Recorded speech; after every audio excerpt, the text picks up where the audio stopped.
जय श्री राधा रमण। सावन का महीना यानी भगवान शंकर की आराधना का स्वर्ण समय। श्रावण माह मनुष्य की साधना व भक्ति के लिए अत्यंत महत्वपूर्ण है और इस पवित्र मास में हम श्रवण करेंगे भगवान शंकर के 12 ज्योतिर्लिंगों में से एक सोमनाथ ज्योतिर्लिंग की कथा। तो आइए आरंभ करते हैं। सोमनाथ ज्योतिर्लिंग 12 ज्योतिर्लिंगों में सर्वप्रथम ज्योतिर्लिंग के रूप में जाना जाता है। गुजरात के सौराष्ट्र क्षेत्र के वेरावल बंदरगाह में स्थित इस मंदिर के बारे में कहा जाता है कि इसका निर्माण स्वयं चंद्रदेव ने किया था, जिसका उल्लेख ऋग्वेद में स्पष्ट है। पुराणों के अनुसार यहीं भगवान श्री कृष्ण ने देहत्याग किया था। इस कारण इस क्षेत्र का और भी अधिक महत्व बढ़ गया। प्रजापति दक्ष ने अपनी सभी 27 पुत्रियों का विवाह चंद्रमा के साथ कर दिया तो वे बहुत प्रसन्न हुए। पत्नी के रूप में दक्ष कन्याओं को प्राप्त कर चंद्रमा बहुत शोभित हुए और दक्ष कन्याएं भी अपने स्वामी के रूप में चंद्रमा को प्राप्त कर इस विवाह से प्रसन्न थी। चंद्रमा की उन 27 पत्नियों में रोहिणी उन्हें सबसे ज्यादा प्रिय थी, जिसको वे विशेष आदर तथा प्रेम करते थे। उनका इतना प्रेम अन्य पत्नियों से नहीं था। चंद्रमा की अपनी तरफ उदासीनता और उपेक्षा को देखकर रोहिणी के अलावा बाकी दक्ष पुत्रियां बहुत दुखी थी। वे सभी अपने पिता दक्ष की शरण में गई और उनसे अपने कष्टों का वर्णन किया। अपनी पुत्रियों की व्यथा और चंद्रमा के दुर्व्यवहार को सुनकर दक्ष भी बड़े दुखी हुए। उन्होंने चंद्रमा से भेंट की और शांतिपूर्वक कहा, कलानिधे, तुमने निर्मल व पवित्र कुल में जन्म लिया है, फिर भी तुम अपनी पत्नियों के साथ भेदभावपूर्ण व्यवहार करते हो। तुम्हारे आश्रय में रहने वाली जितनी भी स्त्रियां हैं, उनके प्रति तुम्हारे मन में प्रेम कम और अधिक। ऐसा सौतेला व्यवहार क्यों है? तुम किसी को अधिक प्यार करते हो और किसी को कम प्यार देते हो। ऐसा क्यों करते हो? अब तक जो व्यवहार किया है वह ठीक नहीं है, फिर अब आगे ऐसा दुर्व्यवहार तुम्हें नहीं करना चाहिए। जो व्यक्ति आत्मीय जनों के साथ विषमतापूर्ण व्यवहार करता है उसे नरक में जाना पड़ता है। इस प्रकार प्रजापति दक्ष ने अपने दामाद चंद्रमा को प्रेम पूर्वक समझाया और चंद्रमा में सुधार हो जाएगा, ऐसा सोचकर प्रजापति दक्ष वापस लौट आए। इतना समझाने पर भी चंद्रमा ने अपने ससुर प्रजापति दक्ष की बात नहीं मानी। रोहिणी के प्रति अतिशय आसक्ति के कारण उन्होंने अपने कर्तव्य की अवहेलना की तथा अपनी अन्य पत्नियों का कुछ भी ख्याल नहीं रखा और उन सभी से उदासीन रहे। दोबारा समाचार प्राप्त कर प्रजापति दक्ष बड़े दुखी हुए। वे पुनः चंद्रमा के पास आकर उन्हें उत्तम निधि के द्वारा समझाने लगे।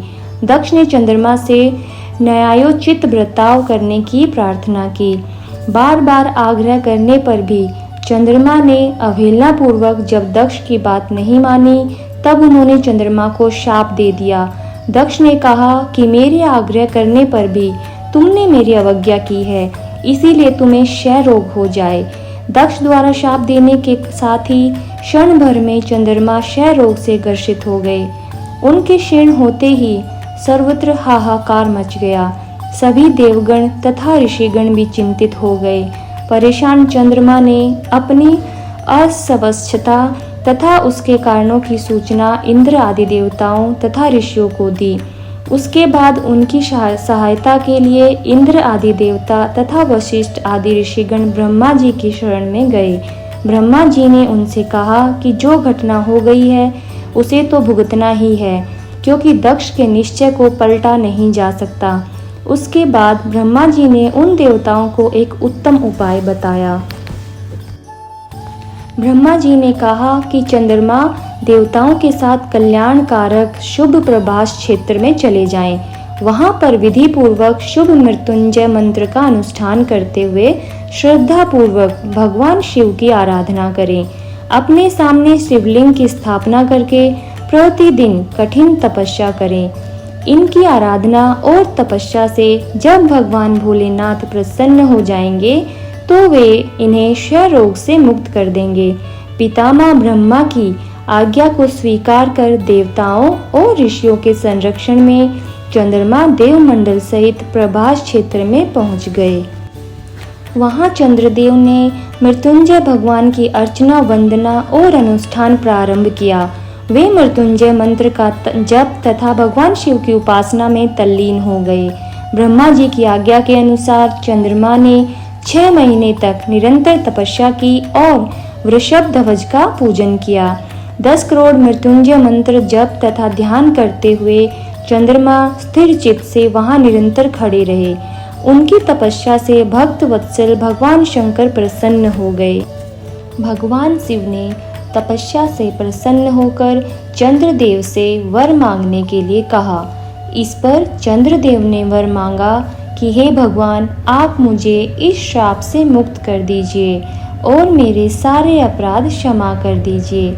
इस श्राप को पूरी तरह से समाप्त करना भगवान शिव के लिए भी संभव नहीं था। अतः भगवान शिव ने मध्य का मार्ग निकाल लिया।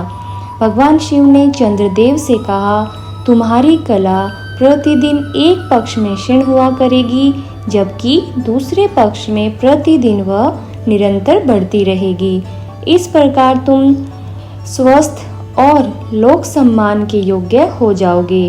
भगवान शिव की कृपा रूपी प्रसाद प्राप्त कर चंद्रदेव बहुत प्रसन्न हुए। उन्होंने भक्ति भाव पूर्वक शंकर की स्तुति की।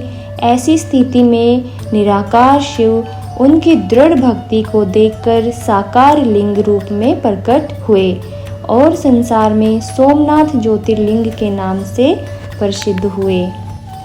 तो ये थी सर्वप्रथम ज्योतिर्लिंग सोमनाथ महादेव की सुंदर पौराणिक कथा। ये कथा आपको कैसी लगी, ये हमें नीचे कमेंट बॉक्स में लिखकर जरूर बताइएगा। तो चलिए इस श्रावण माह में भगवान शिव से यही प्रार्थना करते हैं कि वे हमें अपनी विशेष कृपा प्रदान करें, जिससे हम सब भक्ति में लीन होकर इस मृत्युलोक के चक्र से मुक्त हो पाएं। राधे राधे।